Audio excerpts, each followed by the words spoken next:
I'm Ruthie Dahle and welcome to my channel and welcome to How To Fridays. This week I'm going to be showing you how I make my flaxseed gel, and if you want to know how to do that, then keep on watching.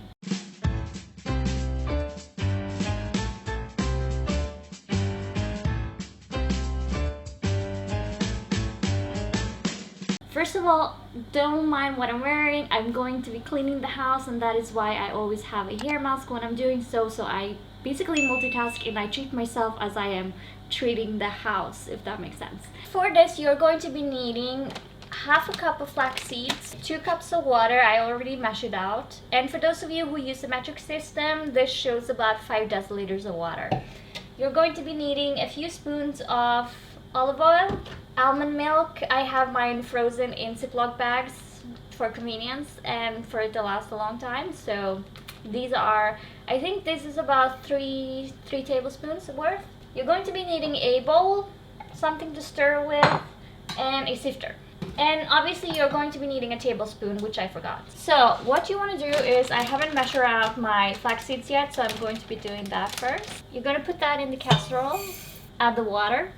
Now what you want to do is turn on. Now you don't have to stir all the time. I just like to stir in the beginning to make sure it's all wet and in the water. Now you want this to come to a simmer, kind of. When it starts getting like a little bit white, that's when you take it off the heat. When you see a little bit of white, I guess foam developing, that's when you should take it off. You don't want to leave it on any longer, because if you don't take it off and you don't sift it right away, it's all going to stick together and you're going to have the seeds to deal with, and you don't want the seeds in your hair.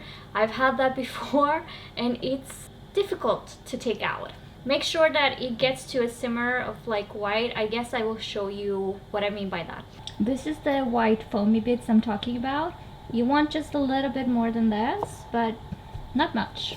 Now it's perfect. Do you see how white that is? Perfect. Turn it off and take it off the heat. Now what you want to do is strain it into the bowl.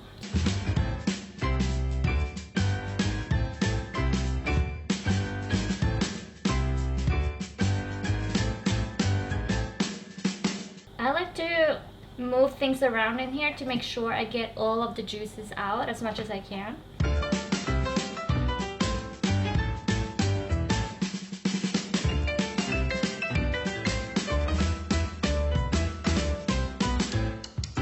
I like to take the spoon and just scrape underneath. I don't know if you can tell, but it's quite liquidy. And you don't want it like this. I will mix in the almond milk, which is good for your hair. Mix it.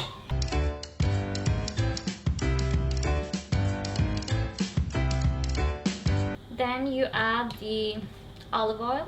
And I like to do, I think, 1, 2, I did 3 of those as well. And you mix it around, and it's important that you mix in the olive oil as well. So this is the mixture that we are left with right now. Do you see how liquid that is? You don't want it to be liquid, at least not like this. So what you want to do is sit and wait for it to cool down, because now it's piping hot. Even if we added the milk, it's hot. So wait until it's cooled down, and as it's cooling down, it will thicken up as well. And I will show you how thick I like to have it. And the reason why you want it to thicken up, well, first of all, you want it to cool down so you don't burn yourself. But you want it to thicken up so that when you put it in your hair, it's not going to dry immediately. It's going to take a little while for it to dry, and then if you have it this liquid, it's going to be dripping down your face, dripping down your neck, and that's just not comfortable. Like, I always like to have a towel around my neck for whenever I'm doing chores, so that in the first part of it drying, if I accidentally get something dripping down on my forehead, I can wipe it with the towel. That's why I like to keep it around my neck. But this should be left on for about 2 hours in your hair, that is, and you apply it to your roots and all over your hair. I do it all over my hair. I soak it in this, but then I make sure I bring out the water from my hair, not in a hard way, but so that I don't have any excess in my hair, you know. Okay, so do you see how thick this is compared to earlier? Now you can make this the day before, let it cool down and put it in the fridge, but then make sure that you put it to room temperature before you put it in your hair, or else it's going to be ice cold.